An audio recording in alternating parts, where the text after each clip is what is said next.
What's good, YouTube? So if you didn't know, my girl had brought up my wife. Let me make sure I clarify that.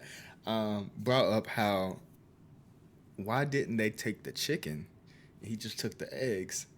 Well, baby girl, the Marines took a duck. So we finna watch this video on how the devil duck made it through the war in the Battle of WW2. I'm ready. Let's get it. This is probably the most Marine Corps story I've ever heard in my entire life, and there's absolutely no way that it's been embellished. Like a lot. Ladies and gentlemen, And it's my goal not to yawn this video. I slept very well. I slept for like 24 hours. No cap. No yawning. we've already talked about the Marine Corps' most famous animal, Sergeant Reckless, the horse that was adopted by the Marines during the Korean War that would go on to become the hero of Outpost Vegas and the first horse to ever partake in a Marine Corps amphibious landing. But before Sergeant Reckless, the Marine Corps had another hero from the animal kingdom that partook in multiple amphibious landings in the Pacific theater of World War II. Today we're talking about Sergeant Siwash, aka the Devil Duck.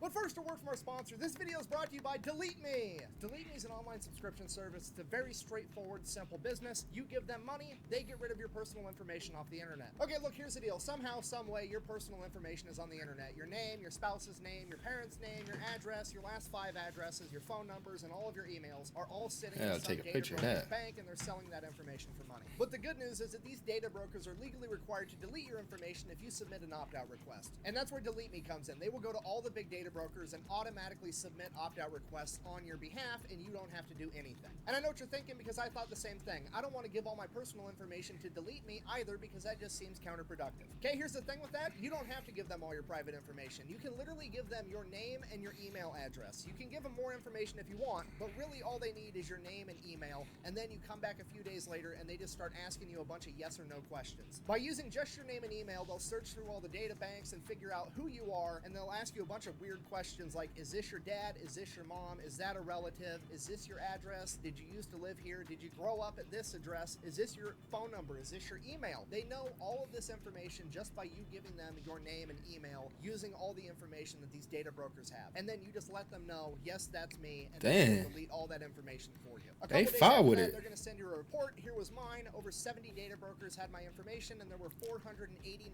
listings where that information was for sale, and Delete Me submitted opt-out requests for all of them. Now, those data brokers are probably going to be able to get my information again, but Delete Me is constantly going to be searching for my info and automatically submitting the requests as soon as those listings pop up. Go check out Delete Me. I'll have a link and a discount code down below. Let's get back to the video. Our story begins in 1942 as the 2nd Marine Division is currently in New Zealand gearing up to go into combat against the Japanese in World War II. And like all great military stories, it totally happened. It begins in a bar with a bunch of Marines drinking. And as is tradition with the military drinking at a bar, there are conflicting reports as to what actually happened. According to the Marine Corps, the Marines went out to a local bar in New Zealand. They then started drinking with the locals, and they all that's how it always starts. Very professional, cordial time where they all drank a very appropriate amount of alcohol, potentially even a Surgeon General recommended amount.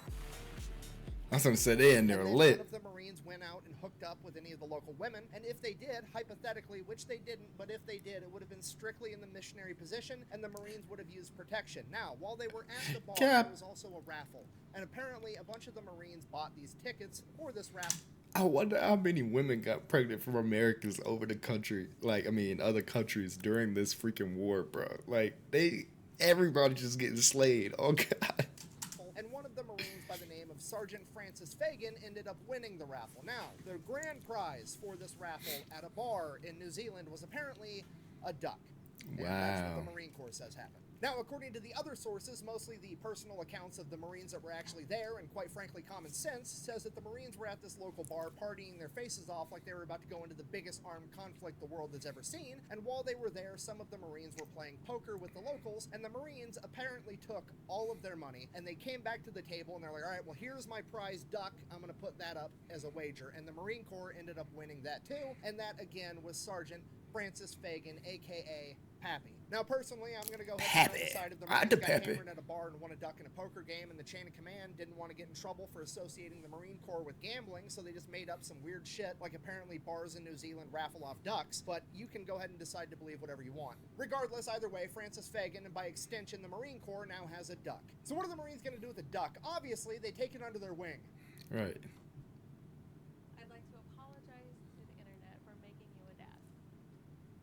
I mean, to be fair, that is true. I kind of turned her into a... Wait. My boy got a nose ring?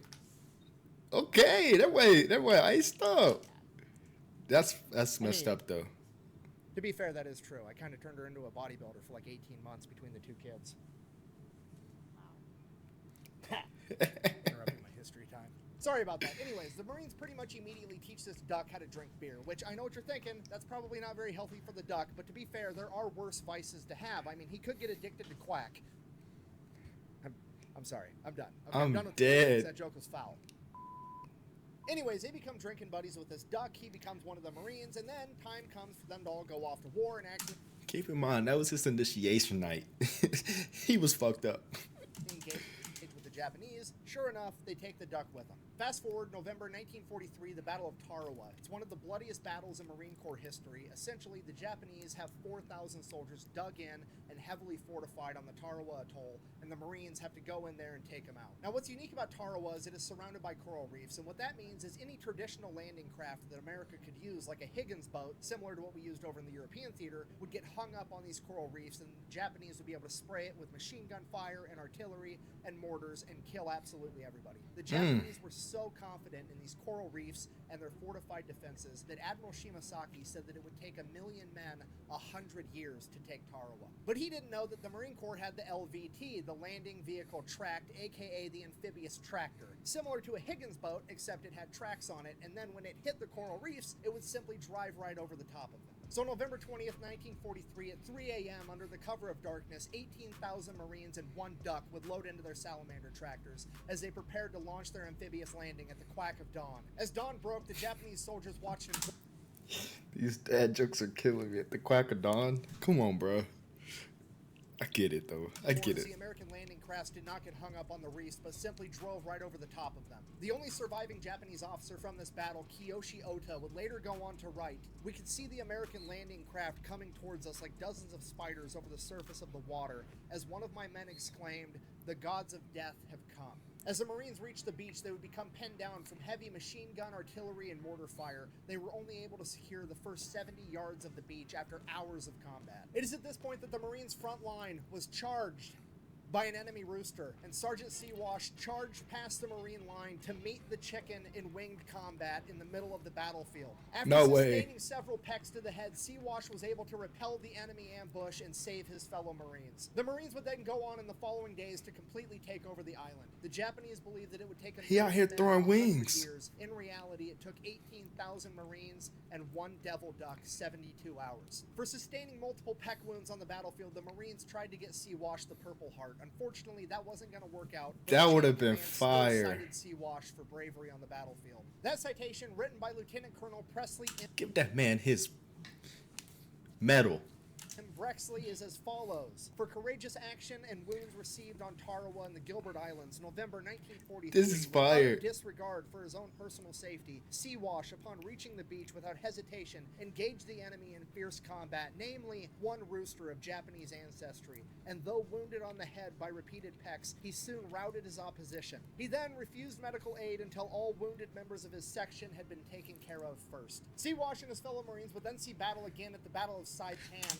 He just met these people and he already got their back like that. That's a W duck, man. That's a quackster. Had been taken care of first. Siwash and his fellow would then see battle again at the Battle of Saipan, also known as the D-Day of the Pacific. However, allegedly due to some intel, there would be no enemy poultry on the beach, so Siwash's services were no longer needed, and he would remain on the initial 3 days of the battle. After that, he would go ashore and support his fellow Marines. At the conclusion of the Battle of Saipan, the Marines had gained valuable intel regarding the neighboring island of Tinian, and they would immediately launch another attack to gain that island as well, and this time, the Devil Duck would partake in the amphibious landing. From there, he would identify an enemy duck that he would engage in build combat until forcing it to finally retreat. A couple of days after that, the Marines would take the island entirely, and shortly after that, Sergeant Siwash would lay an egg. Apparently, Siwash and the other duck I mentioned a minute ago were doing a little bit more than just fighting. Either way, at this point, the Marines now realize that Sergeant Siwash is a girl. To which they're like, we can't have no woman out here. In reality, they're probably giving each other a hard time. Like, all right, who did it? Fess up. Tinian would be the last time. Who did it is wild. who smashed the duck is insane. Sergeant Siwash ever saw combat. After World War II, she would end up getting sent back home to America with her fellow Marines and her primary caretaker, Francis Fagan. From there, the story of Sergeant Siwash picked up traction, being in Time magazine, having multiple radio appearances, being in a bunch of different newspapers, telling the harrowing story of America's one and only devil duck. And while all that's going on, she is partying her bill off with her Marines, drinking beer after beer, while also helping the Marines hit on young women. And I actually believe this to be the first historical appearance of the term wingman being used in relation to picking up women. Okay, I mean, look at this. Fagan and Siwash have more game than an Xbox. That man's about to get more than an animal shelter. Over the next couple months, the publicity would die down, and Francis Fagan would go on to become an electrician. And his great-grandson would also go on to become an electrician that had a pretty decent-sized YouTube channel. No, I'm just... Oh, I was finna say there's no way. Anyways, Sergeant... My initial thought process is like, wait, is he finna build up and say this is his grandfather? Historical. That had a pretty decent-sized YouTube channel. No, I'm just kidding. I'm not related to this guy. Anyways, Sergeant Siwash would also then go to live on a farm for an extended period of time until being called back into duty during the Korean War, where she helped with recruiting efforts. After that, she would finally retire to live out the rest of her days in the Lincoln Park Zoo. They put a lot of trust inside this duck. That's very funny. I ain't gonna lie. After that, she would finally retire to live out the rest of her days in the Lincoln Park Zoo in Chicago before passing away in 1950.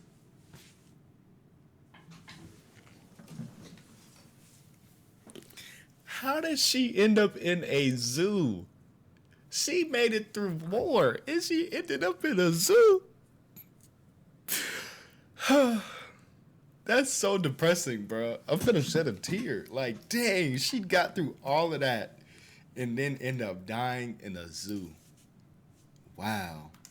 To live out the rest of her days in the Lincoln Park Zoo in Chicago before passing away in 1953 due to liver complications, which prompted the Marines to release a... Of course, she dies from liver. They was feeding this freaking duck all this alcohol for years.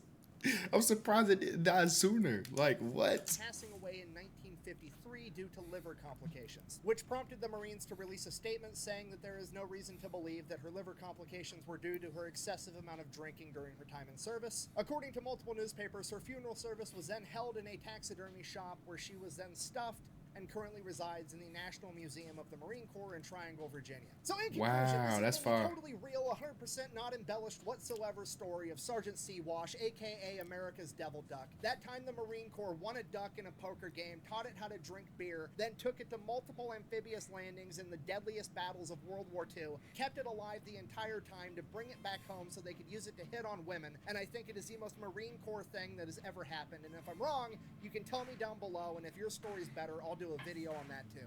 Thank you for watching. Best way to support the channel is go buy some merch over at thefatelectrician.com. Quack bang out. WWII, man. I appreciate y'all all watching. If you already haven't hit the subscribe button, hit the subscribe button right now. We almost hitting 2K soon, man. The goal is to hit 10K before the summer starts, and we are on the right path. So help your boy out. It's free to subscribe. It's free to watch the videos. You know, I appreciate y'all. Appreciate me. Appreciating y'all. You know what I'm saying?